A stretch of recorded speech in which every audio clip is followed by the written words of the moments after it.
Күндүн маанилүү жаңылыктар менен тааныштырып, бүгүн программасы студияда мен Тимур Владислав. Саламатсыздарбы? Алгач чыгарылыштын кыскача мазмуну менен таанышып алыңыздар. Кыргызстанды башкарган Жээнбековдордун жакын туугандары кандай байлык топтогону ачыкка чыга баштады. Айдоочулар жол акыны 15 сомго көтөрүү талабы менен 19 январда Октябрь райондук акимчилигине барышты. 90 000 сом пара алып жаткан жеринен Жалалабад электр ишканасынын бөлүм башчысы кармалды. 30 жылдан бери балыктай үнсүз болуп, ар бир бийликтин кызматын кылып, акыры эң жогорку президенттик даражага жеткен Жээнбековдор кланы урай баштады көрүнөт. Азырынча алдыдагы белгилүү фигураларына тийишпеген менен артындагы эч кимге белгисиз адамдар эле кыргыздын канын соруп келгендиги белгилүү болду. Жээнбековдор кланынын алыска эле туугандары кантип байгандыгы тууралуу алдыдагы сюжет. Экс-президент Сооронбай Жээнбековдун аялы Айгүл Токоеванын тууганы Айбек Токоевду УКМК камакка алды. Айбек Токоев Жээнбековдун тууганы экенин Камчыбек Ташиевке таандык телеканалдын журналисти жарыя кылды. Ал мыйзамсыз байган деп шектелүүдө. Токоев деген бул Финполчу 2014 жылы гана Финполго ишке кирип, Ошто орун басар болуп гана иштеген. 6 жыл ичинде Бишкек жана Ош шаарларынан 15 кыймылсыз мүлк сатып алып, жакындарына каттатканы белгилүү болду. Андан тышкары Ош шаарындагы 13 кабаттуу үйдүн, ресторандардын, дүкөндөрдүн жана май куюучу жайлардын курулушуна ири суммада инвестиция салган. Айбек Токоев тууралуу журналисттик иликтөөнү Ыдырыс Исаков 9 январда жарыялаган. Айбек Токоевдун атында учурда бир дагы кыймылсыз мүлк расмий катталган эмес. Бирок Токоев Финполго ишке орношкондон кийин анын аялы Чынара Омуралиеванын атында бир нече мүлктөр дароо катары менен пайда боло баштаган.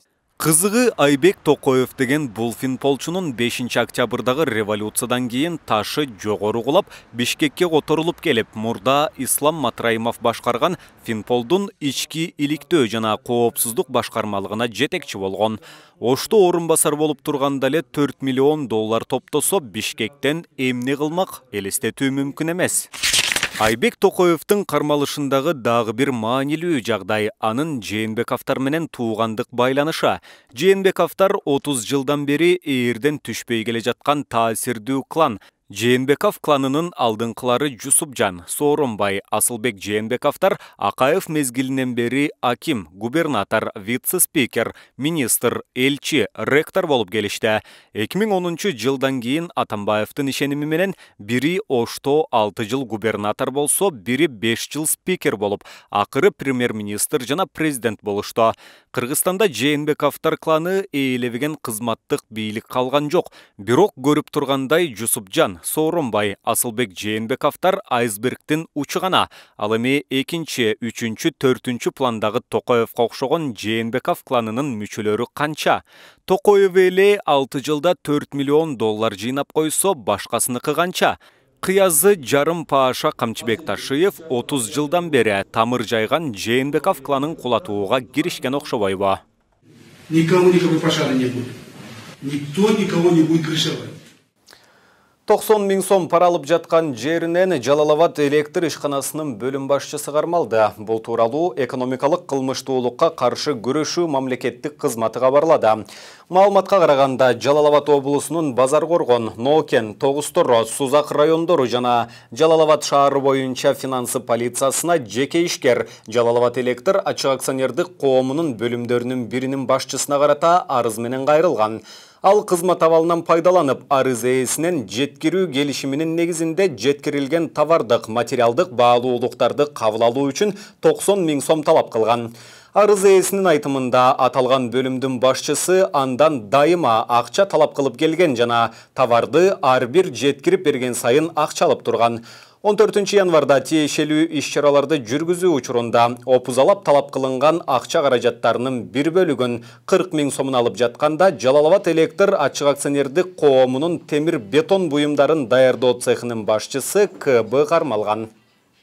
Улуттук коопсуздук боюнча мамлекеттик комитет ветеринардык жана фитосанитардык коопсуздук инспекциясынын мурдагы жетекчиси мекемеде аныкталган кезектеги коррупциялык схемага байланыштуу кармалганын 19 январда билдирди.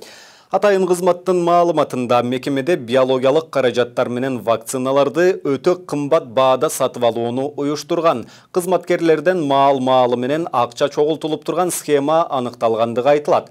2017-2020 жылдарда инспекцияны жетектеген КЖ аттуу адамдын башчылыгы менен 90 миллион сомдук ветеринардык каражаттарды алып келүү боюнча мамлекетке пайдасыз келишимдер түзүлгөнү жазылган. Жооптуу жетекчилик кызмат орундарына милдеттүү болгон сынакты өткөрбөй туруп, талапка жооп бербеген адамдар дайындалгандыгы дагы белгиленген. Ош шаардык спорт комитетинин мурдагы төрагасы Кылычбек Саркарбаев мамлекетке келтирилген зыяндын ордун толтуруу үчүн 1 миллион сом төлөп берди. 16 январда шаардык сот аны үй камагына чыгарган. Сотко чейинки териштирүүнүн алкагында анын жакындары акчаны төлөгөнүн улуттук коопсуздук боюнча мамлекеттик комитеттин басма сөз кызматы кабарлады. Учурда анын ишине юридикалык баа бериш үчүн тергөө иштери уланууда. УКМК Саркарбаевди аты жөнүн жасалма документ аркылуу өзгөрткөн деген шек менен 17 декабрда кармаган. 23 декабрда Оштун мэри Таалайбек Сарыбашов аны шаардык спорт комитетинин төрагалыгынан бошотуу тууралуу буйрук чыгарган. 19 январда таратылган расмий кабарга ылайык ал комитеттин каржылык чарбалык ишине зыян келтирген деп жазык кодексинин 320 беренеси кызмат абалынан кыянат пайдалануу менен териштирүү жүрүп жатат.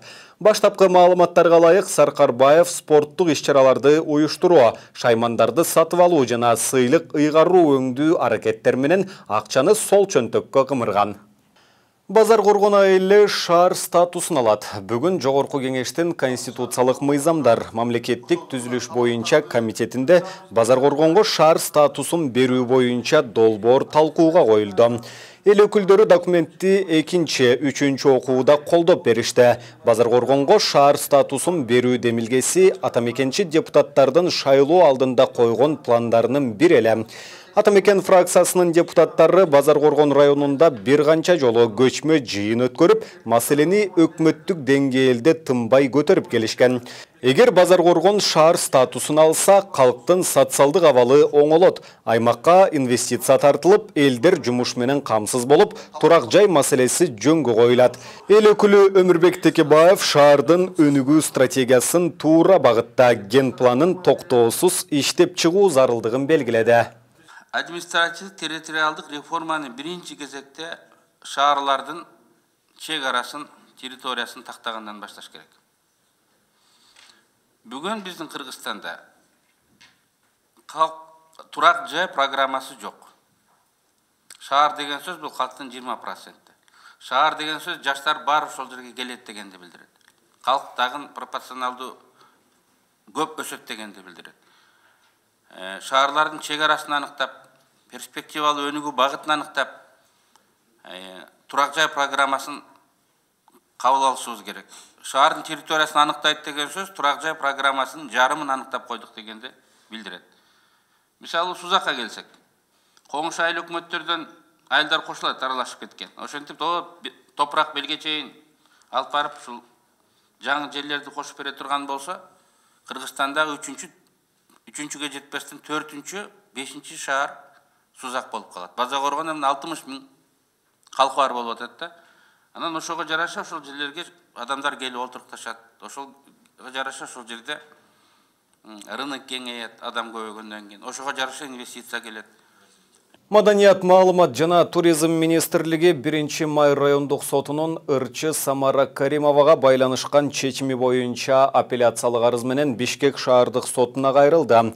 Бул тууралуу мекеменин басма сөз кызматы 19 январда билдирди. Маалыматка караганда министрлик ырчы Самара Каримованы Ош шаарындагы Ниязалы атындагы музыкалык окуу жайдын директору кызматына кайтаруу тууралуу 1-май райондук сотунун чечими менен макул эмес.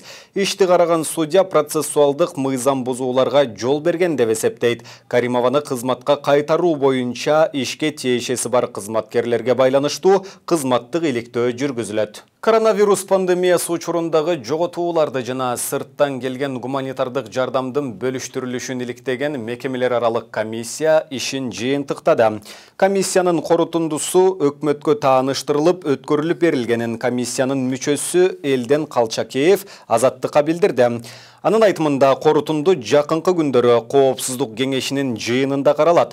Корутундуда кимдир бирөөнү күнөөлөөдөн алыс болдук, бирок жалпы саламаттык сактоо министрлигинин системасын өзгөртүү зарылдыгына көзүбүз жетип, бул тууралуу сунушубузду бердик. Ооба, пандемия күч алган учурлардагы оорудан көз жумган адамдардын санында чоң айырма бар, бирок ошол эле учурда буга себеп болгон фактыларды дагы эске алдык, деди Калчакеев.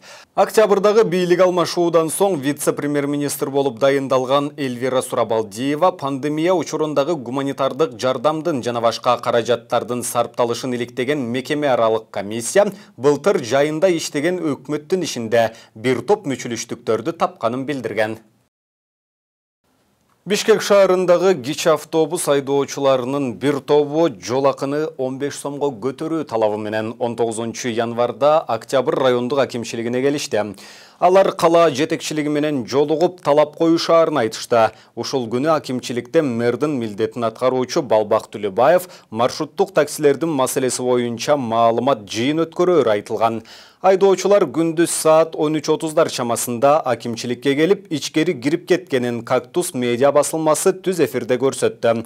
Бензин жана тетиктердин кымбаттаганын мисал келтирип, Бишкекте маршруттук кичи автобус айдоочулары жол кирени көтөрүүнү талап кылышууда. 18 январда бир катар кичи автобустар каттамга чыкпай коюшкан. Милиция иш таштап, жасалма коллапс жаратуу мыйзамсыз экенин эскерткен. Мэрдин милдетин аткаруучу Балбак Түлөбаев алардын талаптарын чечүүгө жок дегенде 1-2 ай убакыт керек экенин айткан. Мына ушуну менен бүгүнкү берүүбүздү жыйынтыктайбыз. Кийинки эфирлерден амандашканча сак саламатта туруңуздар.